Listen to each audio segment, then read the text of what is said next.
Okay, now for the second part, since this is a luxury time machine, we're going to be talking about things that I would not do anymore if I were to go back in time. So number one, this is just fairly recent, and it's that I would not have bought my Louis Vuitton Murakami and my Mulberry Alexa last year. So wow, these purchases were very, what do you call it? They were such impulse purchases. I feel like I was just really bored to death last quarantine when the pandemic started in 2020 and we were just all at home. Yeah, those bags were bags that are just like, they weren't really me, and I'm not really the type of person to make impulse purchases. I always think about every single thing that I buy like a million times before I buy it. So those two bags were just very impulse purchases for me. And look at where we are now. I don't have the multicolor anymore. I just sold it. I don't even think it made it to a year. Like, those two bags didn't really make it to a year. I did make money on the multicolor though, around 10,000 pesos. And that's actually a pretty good amount in flipping a bag. Again, it's something I use and I actually made money on it. And not just small money, but like 10,000. That's good enough for me to make money on that bag. But the Mulberry Alexa, that one is still in the consignment store. It's still chilling there, waiting to be purchased by someone. But yeah, the Mulberry Alexa didn't even make it to pictures. I don't have pictures of that bag, like posing with it, or on Instagram I don't have pictures of the Mulberry. So I did unbox it and show it to you guys on this channel though, but yeah, didn't really use that bag. It was too heavy for me. And yeah, I feel like it was a really impulse purchase. If I were to go back in time, I wouldn't have wasted my time on those two items. Next thing that I wouldn't have done, or if I were to go back in that year, I would have definitely done things differently. And it's connected to this bag. And you guys already know this, the oldest bag in my collection. This was my first ever designer bag. This was given to me by my dad from the Chanel Hong Kong boutique, and this is gonna be quite a story. So for this bag, the story about it is that this was like my 18th birthday gift and a mix of passing the college that I wanted to go to back in high school. This was transitioning into college. So originally, I've always wanted the Chanel flap bag, which I have now, but back then obviously I didn't have it, and it was like my dream bag. I actually really wanted the jumbo because of Lauren Conrad. The bags that she carried on the hills were this and the Chanel jumbo flap. So I really wanted that. And okay, I already told you guys it's gonna be a long story, but the deal with my dad was that if I passed architecture in the college that I was applying for, like if I passed the UPCAT, the test is called the UPCAT. So if I pass that test for architecture and I get an architecture in my dream college, then he would buy me the Chanel jumbo flap bag. Okay, that was the deal. So it's always been a reward system with my dad. That's why I always work hard for everything. And so I really wanted that bag. And back then, every time he asked me what I wanted when I was younger, I would always say I want the Chanel flap bag. That's what I would always say. So finally there, he made the deal with me that if I pass architecture in the college that I want to get into, then he would get me the flap bag. So I studied hard. Unfortunately, didn't make it to architecture. I did pass the UPCAT, but it was for interior design. So I passed my dream college, but for interior design. Eventually, I shifted to architecture, which is why I'm an architect now. But yeah, back then, after the college entrance exams, I only passed interior design. So because that wasn't part of the deal, it was either you pass architecture or no bag, right? So like the jumbo flap was out of the question. I was not gonna be able to get that bag because I did not pass Archi. I only passed interior design. So what happened was, on our trip to Hong Kong, that's when I got my first Chanel bag in the boutique, and I really wanted the flap. Like, it wasn't the first time that I was ever in a Chanel store, and yeah, like the flap bag was my dream bag and I really wanted it. But at that time, like, I knew I couldn't get it because it wasn't part of the deal. I didn't accomplish my part of the deal. So I was in no like position to be like, Dad, but I really want a Chanel flap bag. No. So this is the bag that I got instead. At that time in 2010, the price of this flap bag was around like I think 100,000 plus pesos, and at 2010 that was a big amount. Okay, so even back then as a high school transitioning into college student, like this was already like such a big deal for me having this bag. And then at that time I think the Chanel medium flap was around I think 200,000 or like 180. You know what? Let's check the prices. Okay, back in 2010, the Chanel medallion was 2,100, yeah, 2,125 US dollars plus tax. So that was around 100,000 pesos plus. And then the Chanel medium large flap was 2,850 US dollars. So that's around 150,000 pesos.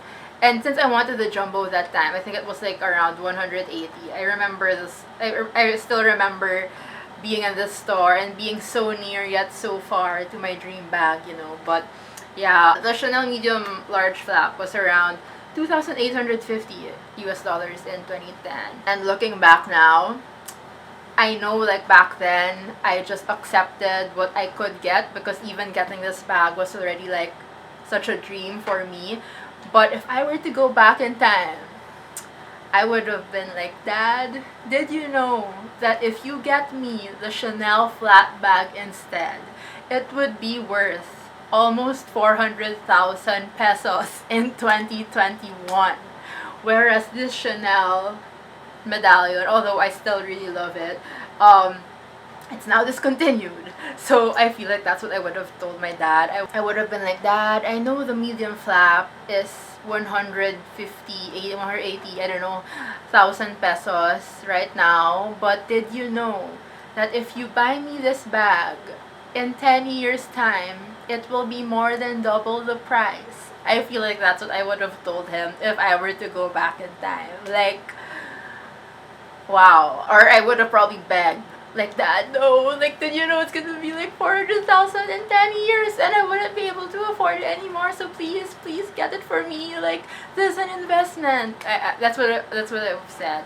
I would have tried harder. I would have used my charm more, and I would have been more sweet and like, yeah, I know I didn't pass architecture, but maybe you could invest in those bags so that I wouldn't have to buy it in the future anymore, and so that, you know, I feel like if that's what I chose back then, I already would have made money. This would have been a Chanel jumbo bag, and I would have made like 2,000 US dollars just by letting it sit there for 10 years. So yeah, that's something that I definitely would have done had I known. Okay, for number 3 on this list, it's that I would have asked for a bigger discount for this Fendi Peekaboo bag. So if you guys saw the unboxing of this bag, which again I'll link above, I got this at a sale price of 10% off in Rustan. So this was brand new and I got it for 10% off because they were just clearing out the stocks in Rustan's, because Fendi was already going to be opening their standalone boutique. So Rustan's wasn't going to be carrying the brand anymore, that's why they were getting rid of all the stocks. And this was one of the few items that they were just already getting rid of at that point when I got it. So I got the bag at 10% off, which I actually asked for. Because when I bought this bag, there were like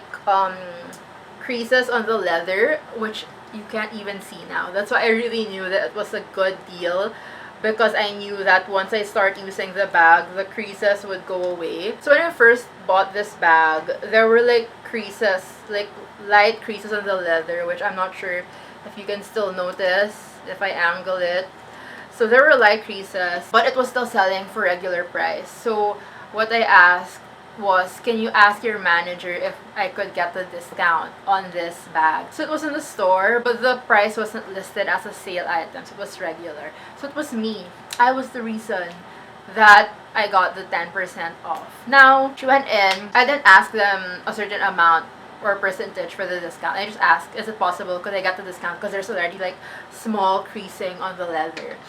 And then she came out, and if you watched the unboxing video, you would know that, yeah, the manager gave a go signal that we could give this for 10% off if cash or if we pay with the Rustance FSP card. But had I known back then that they were just clearing out the stocks, because I actually didn't know. It was a subscriber who commented later on after I unboxed the bag. He commented that that Rustance is actually just clearing out the stocks of Fendi because they were going to open the boutique. So had I known that fact before I tried to get the discount on this bag, if the sales lady came back to me and she told me that they can give 10% off because of the leather, I would have been like, can you ask your manager if they can do like 15% or 20%? Because then I'd have an edge of knowing that they were just trying to get rid of the stocks already. So I feel like I could have done a better job at it. You know, it's a department store, but the way I bargained is like I was at a Changi, you know? Like the fact that I asked for a discount on this bag, which was still brand new, and there were just like little creases on it. Yeah, I feel like I really could have gotten away with it because there was a crease. I mean, it was evident that there was a crease at that time. Now it's gone because I used it already, so the leather like softened.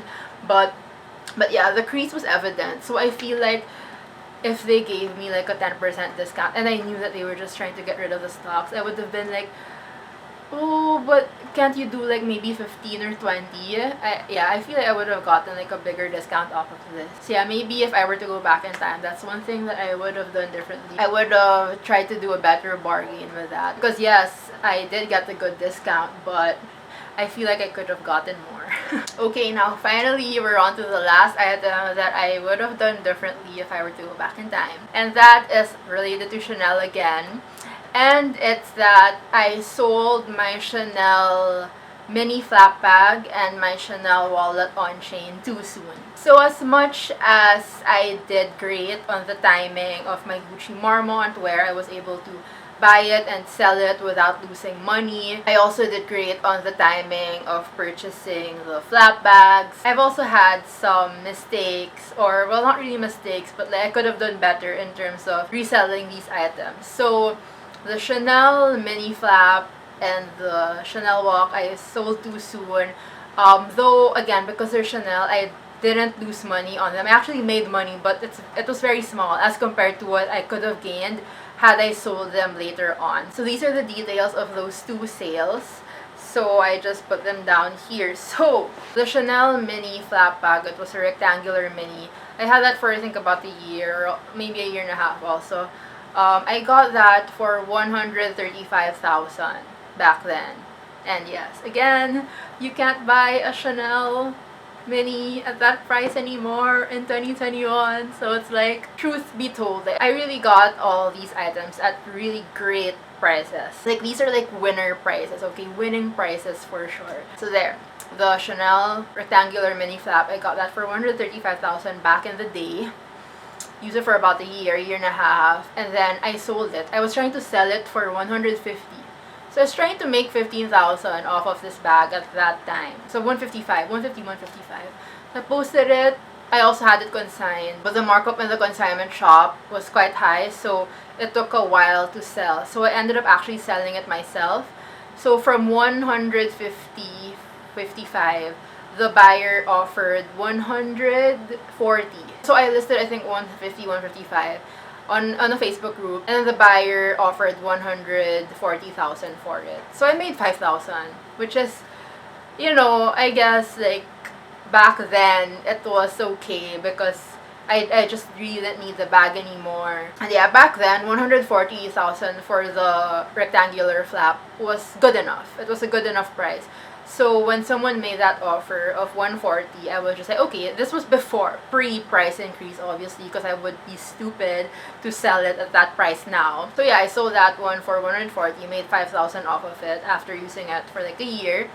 And then the wallet on chain, I bought that for 60 to 65,000, and I sold it for 60. So for that one, it's either I broke even on that one or I made 5,000. I don't really remember if I bought it for 60 or 65, but I was sure that I sold it for 60,000. So yeah, that's what I'm not sure about. But you know, now Can you buy a walt on chain for 65,000 in 2021? I don't think so. You guys know how much wallet on chains are right now in the Chanel store, brand new. They're like 100, almost 150,000 for a brand new Chanel wallet on chain, which is like this small, by the way, and I really don't like it. I've made countless of reviews on that wallet on chain already. Every time someone brings that bag up, I'm just like, no. As much as it was kind of a regret selling it at that price, I'm still so glad I sold it because I really did not need that bag. That bag was just so useless. It did not bring anything into my life. Nothing. Like, yeah. Again, I will link some reviews up there for you guys to see how much I did not like that bag. So as much as I didn't really get that much money out of selling that bag, I'm just glad that it's gone. But looking back now, I would have been like, Trish, just wait like 2 more years and sell them for like 170,000. And I feel like if I waited longer, I would have made, for the rectangular flap, had I waited after the price increase, I would have made 40,000 on that bag. So I feel I could have sold that bag at 170,000 in 2021.